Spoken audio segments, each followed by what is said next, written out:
The people of Derry are sick of it and want to see this brought to an end. And I think those people who were responsible for last night's dirty deed need to come forward and give an explanation to the citizens as to why they're continuing with these stupid and futile acts. These people need to remember that the war is well and truly over.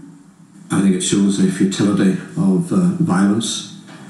It shows that those people have nothing to offer this community, and all it does is leave pain and hurt with those who are left with the anguish. We're going to stand up to the people that carry out these kind of activities. And where they offer fear, we will offer hope. And that's the agenda that this executive has. The First and Deputy First Minister speaking a short time ago. The Northern Editor of the Sunday Tribune is Suzanne Breen. Kieran Doherty was known to you. Kieran Doherty was known to me. In 2003, I interviewed Kieran Doherty. He was then the OC officer commanding real IRA prisoners in Portlaoise Prison. I was speaking to him then about a hunger strike, a 72-hour hunger strike that real IRA prisoners there were undergoing in protest at conditions in Portlaoise Prison. And what had he been doing since his release?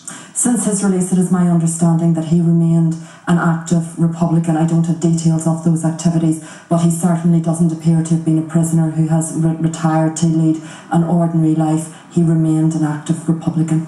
And who would you say was responsible for his murder last night? Well, there has been no claim of responsibility from any organisation, but I think one would have to look at the possibility that the real IRA itself was involved, or there is an anti-drugs group in Derry, Republican Action Against Drugs, that it perhaps was responsible. It's made up of some ex-prisoners, so I think those two groups would be the main culprits at the moment that people would be looking at, but there have been no statements from either of them. But he had gone public on the fact that he was not involved in a cannabis farm which was raided by the Gardaí. The Gardaí found cannabis, £500,000 worth of cannabis in a house in Donegal. That was owned by another Republican prisoner who had nothing to do with the cannabis factory. That prisoner, Seamus McGreevy, actually committed suicide. He was so upset at the find, and sources in Derry have told me that Kieran Doherty was the person who was responsible for letting that house out to tenants, and that is believed to be the motivation for Kieran Doherty's murder. Can I just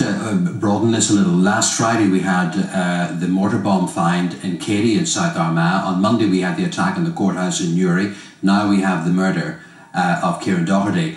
This is a ratcheting up, is it not, of activity within the dissident Republicans? I think it is. I mean, we have 3 major and potentially major incidents in the past week. That's a reminder of the bad old days during the conflict, and I think it certainly shows that Republican paramilitary activity is not confined to the past. It is a very present and live threat.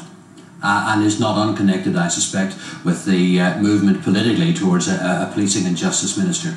I certainly think that dissident Republicans will be trying to upset the devolution of policing and justice, but I think that their main aim still remains that which was the provisional IRAs for many years during the conflict. It's to challenge what they see as the British presence in Northern Ireland. That is their main driving force rather than any particular political development at the time. For now, Suzanne Breen, thank you. Thank you.